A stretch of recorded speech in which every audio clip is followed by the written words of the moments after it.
Okay, the last couple videos I done recorded on my cell phone, which is a LG V20. So I'm trying an experiment here with my tablet. It's an LG X10.1, I believe. So that's what I'm going to see how it works. If it's better than the other one or worse. I don't know. Just experimenting. But anyway, this video has to do with electrolytes. In my last video, I showed you what my belly looked like. It's pretty big. Kind of big out of proportion with the rest of me. And a lot of health conscious people would probably say that I'm just fat and lazy. I don't know.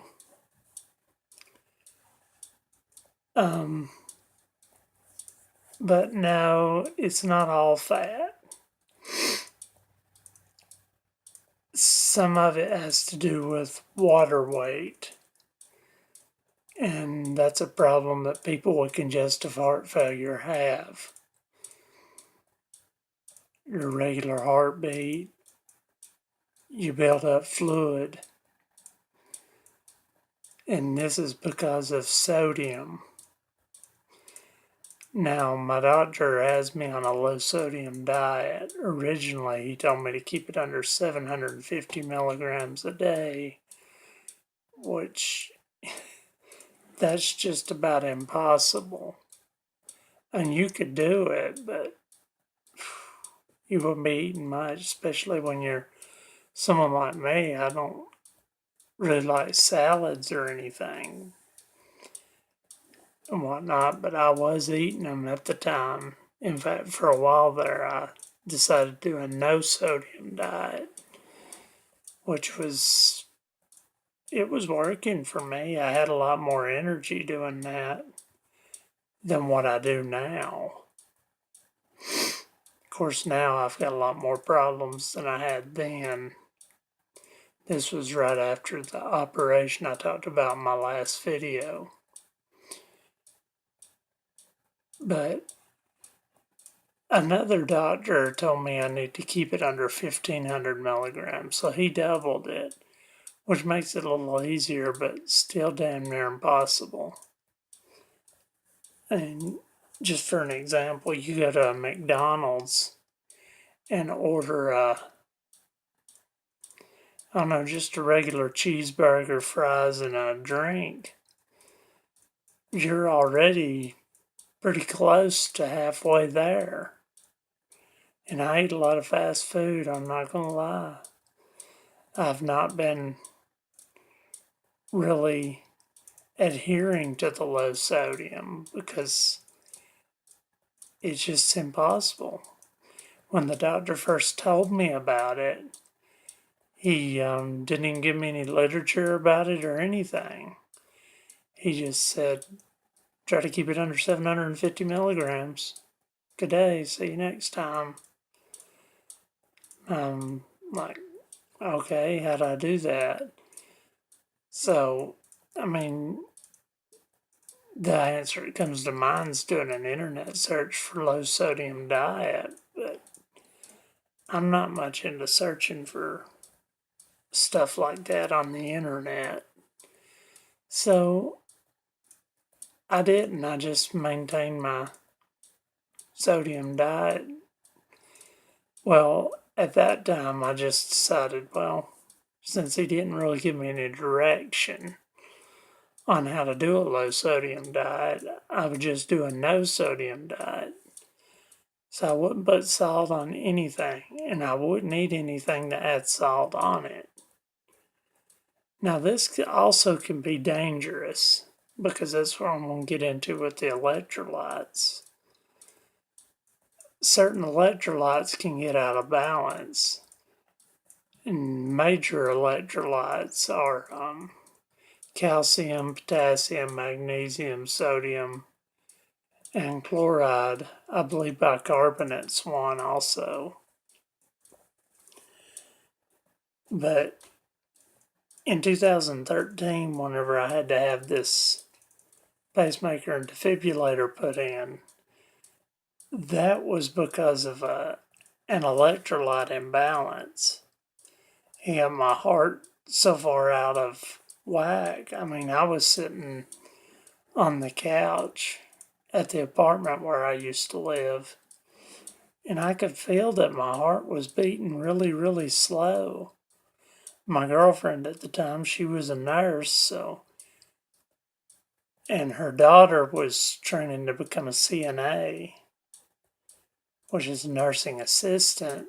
So she came in about the time I was telling her that. So one of them grabbed one wrist, the other one grabbed the other wrist, and they both took my pulse at the same time. And they looked at each other and they're like, "What'd you get?" And she's like, "Well, what'd you get?" And what they got was like, um, I think it was like 24 beats per minute, which is very, very slow. And I was like, well, that sounds about right, because I mean, I could feel it. When you've got an aortic valve, which I need to do a video about that surgery, you can hear the thing ticking, especially when it's real quiet. You can feel it beating in your shoulder or pretty much anywhere you touch. I mean, the thing's pretty loud, especially with the conduit that I've got in there from what I described in the last video, because it makes a certain amount of noise too, although I don't think it's as loud as the aortic valve. I mean, that thing just ticks away. That's how come I know when I'm in AFib, because I mean, I can hear it. You know, you're used to thump, thump, thump, thump, but when you're in AFib, you've got thump, thump, thump, thump, thump, thump, thump, thump, and it is, you just know it. Now, in this situation, they took me to the ER in Gainesville, which is lucky because I told her to take me on down to Emory because I didn't want to fool with them people at Gainesville. They had done shipped me off anyway. But she didn't want to take me on down to Emory. She said something was telling her I needed to go to Gainesville. In fact, she had actually pulled into Habersham Medical Center where I had worked. I wound up having to leave that job in early 2013 and apply for disability. I'll do a video about getting disability because it was a train wreck, but I finally got it.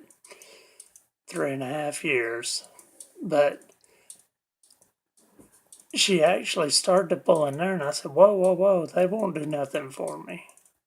Might as well at least take me on down to Gainesville." So she pulled back out and she went on down to Gainesville. It was probably another 25 minutes away. No problem. So we got there. I think she got out with me at the door, and her daughter went to park the car. I had a handicap permit, which I still have. And they took me on into the ER and signed me in. I sat down and they come and got me to check my blood pressure. And they used one of those automated blood pressure machines, which to me that's just really lazy nursing because I just don't know how accurate they are. I've had people check my blood pressure with those and it reads a little high. And then the doctor or nurse practitioner will come in and they'll check it the old fashioned way with the little pump thing and the stethoscope. And the blood pressure will be fine, which is what happened just a couple weeks ago when I went to the doctor. So it's no problem. But this particular blood pressure machine, it wouldn't give them a reading. No matter what they done, they pumped that thing up, I don't know how many times on my arm, it would not give them a reading. So they're like, we need to get him back there. So they got me a wheelchair and they took me on back and they hooked up an EKG machine to me, which is a bunch of electrodes they stick on your chest. They stick one on each leg, one near each arm, and I think probably about 6 or 7 on your chest to check an EKG. And when she got done with that, she left.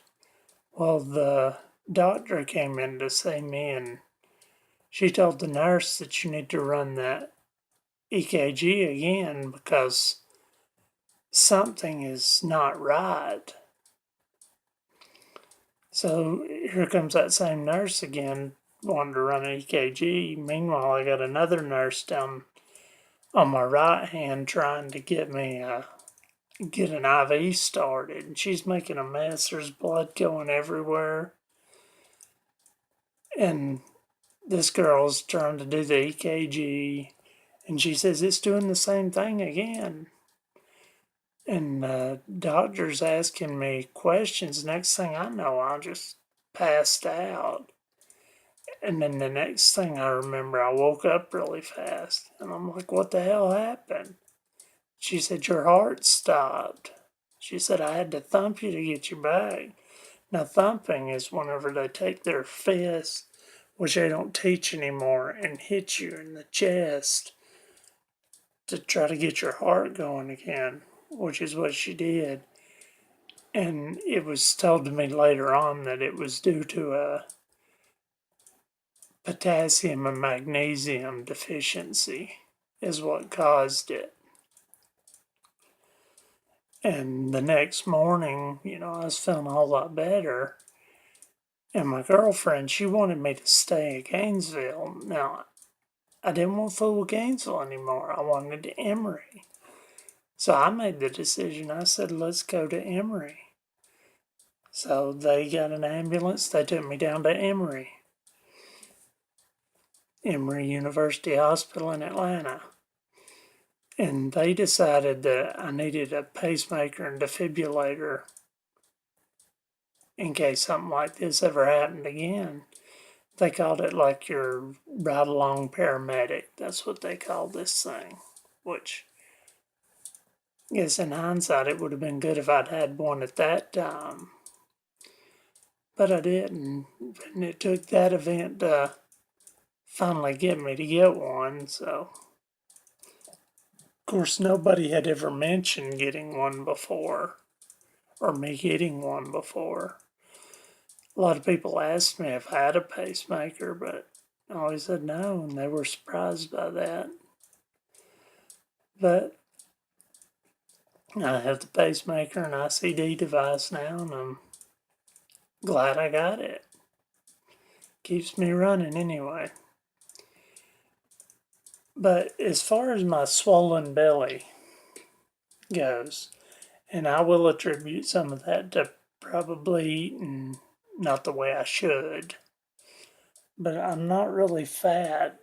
I mean, you can look at my arms, I'm not very muscular either. But my legs, they're pretty thin. My feet, no problems there, because a lot of times when people are retaining fluids, their ankles will swell up, feet will swell up, their hands will swell up. But most of the time with congestive heart failure patients, their belly swells.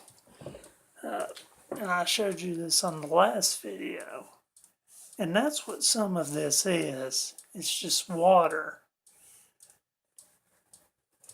Now, the doctors have prescribed me 2 diuretics to keep this water off, which I take every day. I'm supposed to actually take it twice a day, but sometimes the second dose don't work, and then it winds up keeping me up all night peeing, so a lot of times I don't even bother with the second dose. But the first dose I take, it usually hits me pretty good, and I wind up going to the bathroom a lot. I piss a lot of it away. In any case, one of the diuretics is called Lasix, and I take two 40 milligram tablets twice a day, or supposed to. So I'm taking 80 milligrams of that, plus I'm taking another one called spirolactone, or spironolactone. People pronounce it different ways. The trade name is aldactone. But they're 25 milligrams, and I take two of those, so that's 50 milligrams of that. And the reason why he put me on that was because I've been struggling without insurance.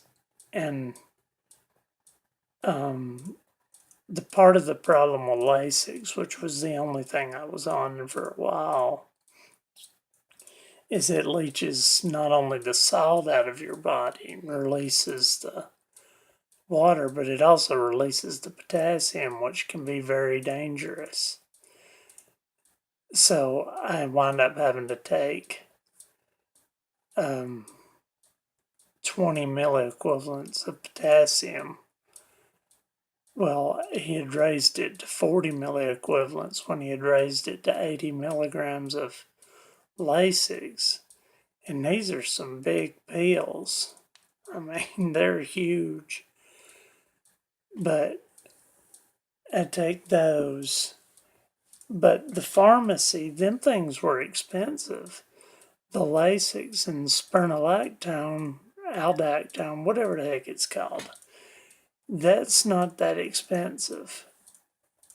The spironolactone, aldactone, it was cheaper, and it is what they call a potassium sparing diuretic.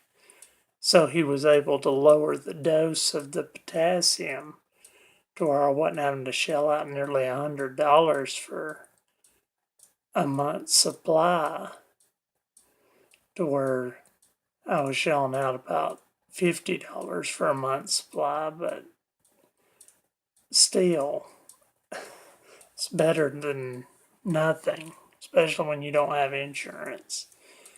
I don't think there are any over-the-counter potassium supplements. If there are, I don't know about them. People say eat a banana, but you have to eat a lot of damn bananas in order to build up that kind of potassium. But yeah, when you get a electrolyte imbalance, it can cause a number of things: muscle aches, spasms, twitches, weakness, restlessness, anxiety, frequent headaches, feeling very thirsty, insomnia, fever, heart palpitations or irregular heartbeats. That's your AFib, which is what the potassium and magnesium imbalance done to me that day. But I mean, it got so bad to where my heart slowed down so much that it just stopped. I mean, that was full cardiac arrest.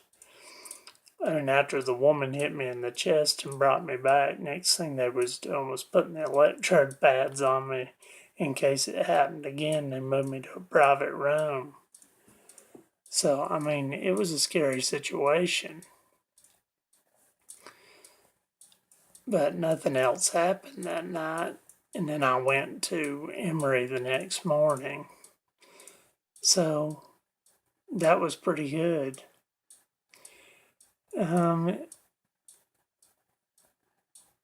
Electrolyte imbalance can also cause digestive issues, cramps, constipation, diarrhea, confusion, trouble concentrating, bone disorders, joint pain,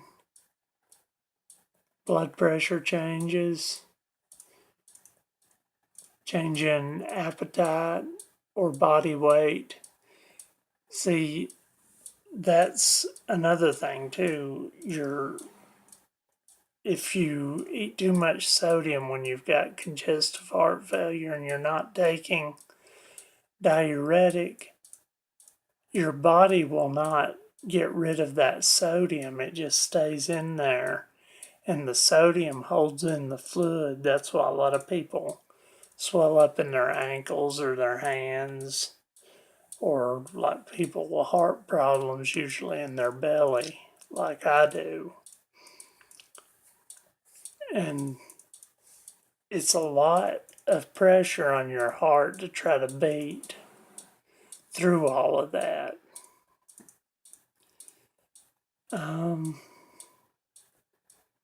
See, fatigue, if you've got too much fluid buildup or any kind of electrolyte balance, it causes you to feel tired. And I can tell if I have stopped taking diuretics for a few days because maybe I wasn't at home or we were going on a drive somewhere, because the last thing you want to do if you're going on a long drive is take some Lasix and then sit back, because you're going to pee like every 5 minutes. If that, sometimes it's like every couple minutes. It depends on how it's working. And I've skipped taking it for like 4 days in a row before, and you really know it whenever you do that. As I just start feeling sluggish, I can't hardly walk up the stairs. I live on the second floor in this house. I mean, you can see the ceiling up here. That's the roof of the house. I'm on the second floor. Mother lives downstairs. My mom, she lives downstairs. I don't know why I said mother. Never call her mother. But mom lives downstairs. I live upstairs since my dad passed away last January. And that's probably part of the reason why me and my girlfriend wound up breaking up, because it was a tough time when my dad passed away. I still have a tough time dealing with it, but we broke up. I moved back home, and I've been fairly happy back here. I've not missed having a girlfriend. So maybe one of these days I'll find a girl, but I'm not really looking. But yeah, just climbing upstairs, I would get out of breath, especially if I was carrying something up the stairs. Like I was done some laundry and I was carrying it up the stairs, or carrying computer, iPad, tablets, whatever, up the stairs. I would just be pushed out of breath. We also live atop of a hill, and sometimes I walk down to get the mail, which is pretty far away, and it's all downhill, so it's not a problem. It's the walking back. It's like what I was telling you happened in Gatlinburg on the last video. But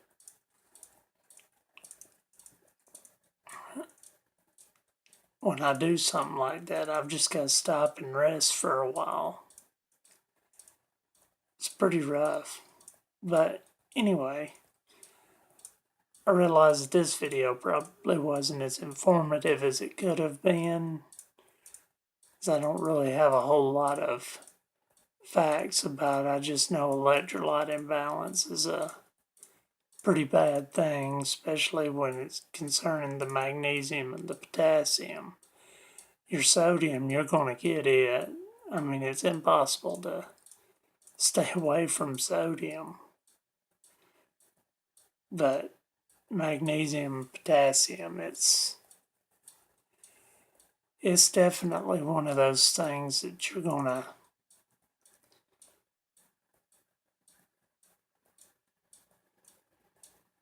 keep an eye on if you have congestive heart failure, like I do. And I think that's about it for this video. I'll be doing some more videos in the future. And I'll see you guys later.